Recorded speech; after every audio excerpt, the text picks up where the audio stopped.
What's cracking, guys? Omar Isuf here, back with another video. In this video today, squats. Oh, I'm making another squat video, but this time I have a guest. Aesthetic Strength, aka Brandon Tietz, is going to be on the channel today discussing how to optimize the squat for the individual. And what I mean, have you ever watched a video on squatting or squatting tips and it just kind of doesn't feel right for you, doesn't fit right, or you might see a ton of different videos offering a variety of opinions and you don't know which one to pick?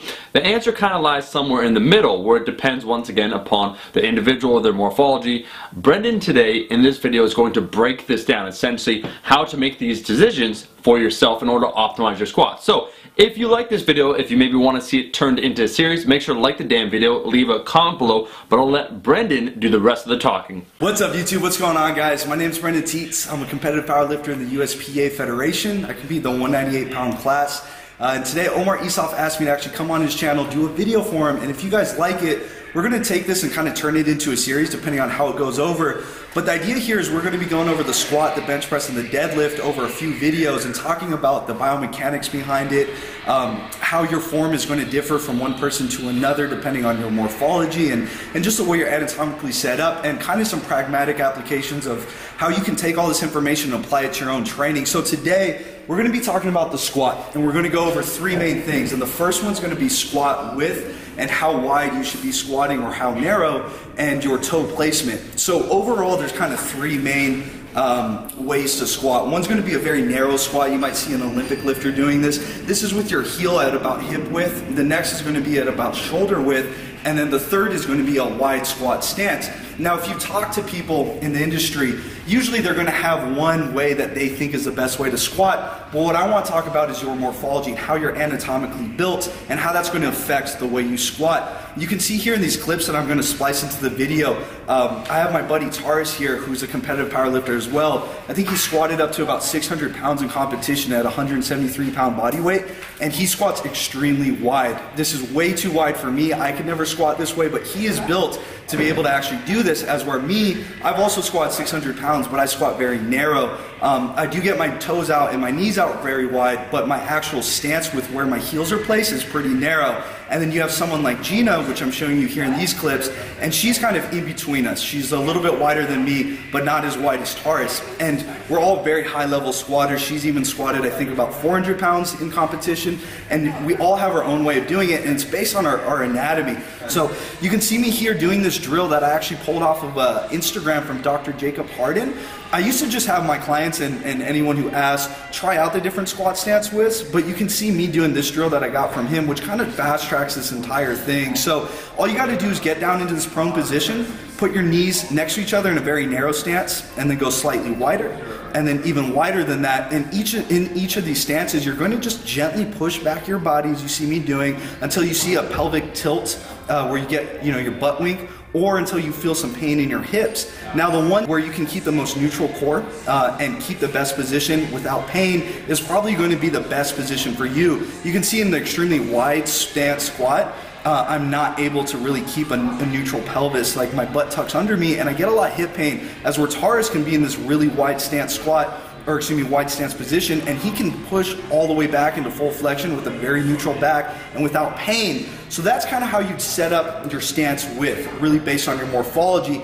Now let's kind of get down into the nitty gritty. Let's talk about toe placement. Do we want to squat with our toes forward, or our toes more out, or our toes really out? And again, this is going to depend on your morphology. So there's a lot of ways to kind of go over this, but the one that I found to be the main indicator of where you want your toes to be pointed is from your internal rotation of your hip, kind of your natural mobility there. You can see Gina here, who squats about 400 pounds in competition. She's able to squat with a very toes forward position, and she does it at a really high level, and she does it without pain and while staying very healthy and really strong.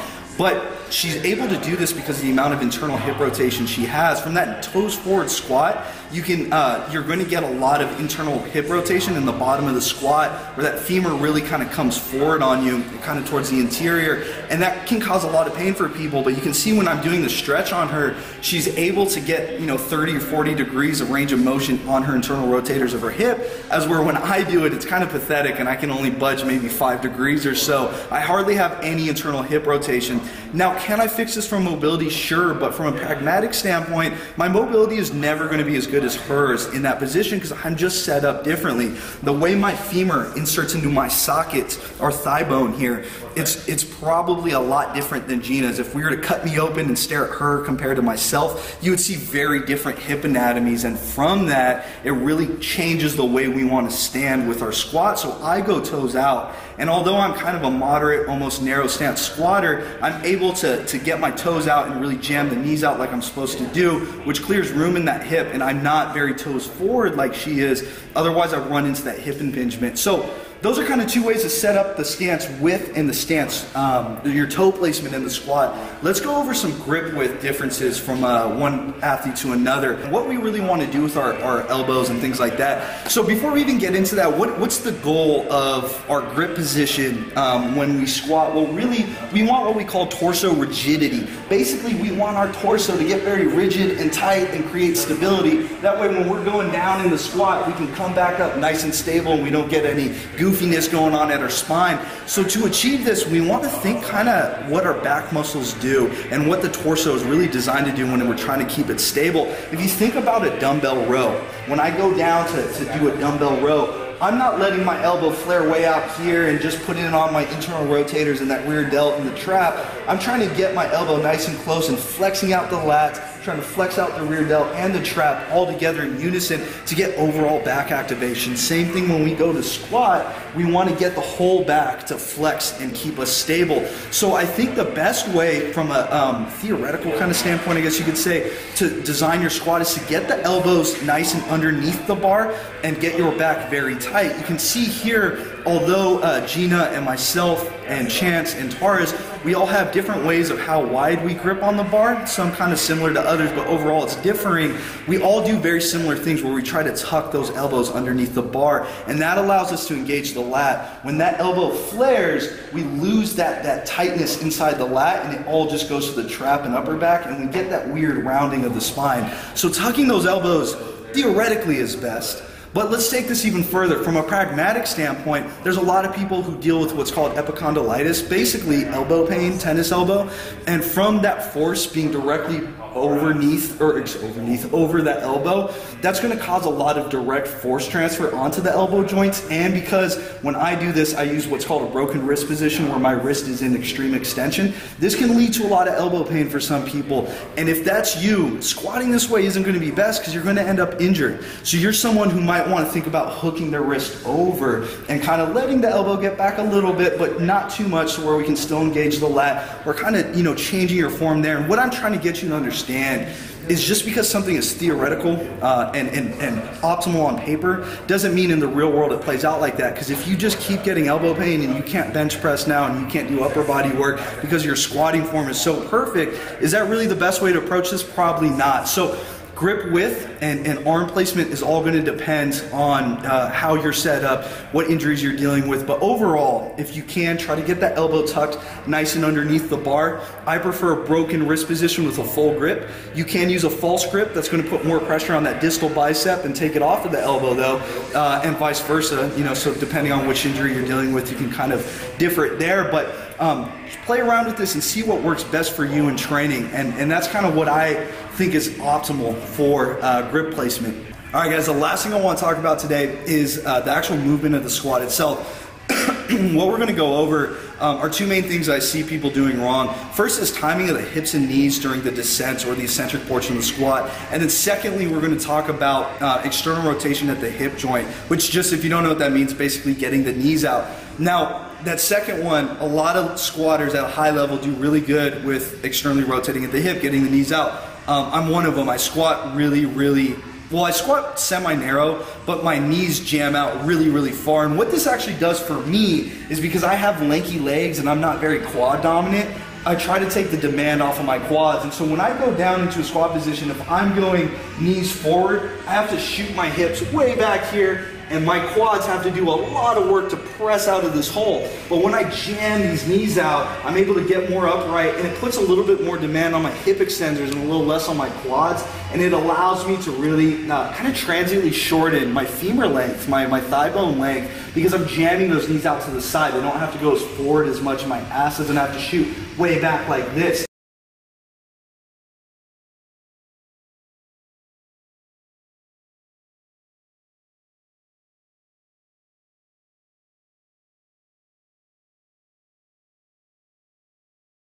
Now, there's squatters like my buddy Chance Mitchell, who squats very knees forward, and he does great with it because he happens to be very strong in his quads. And you can see in these videos, this dude's stronger than me on the squat, and they're flying up.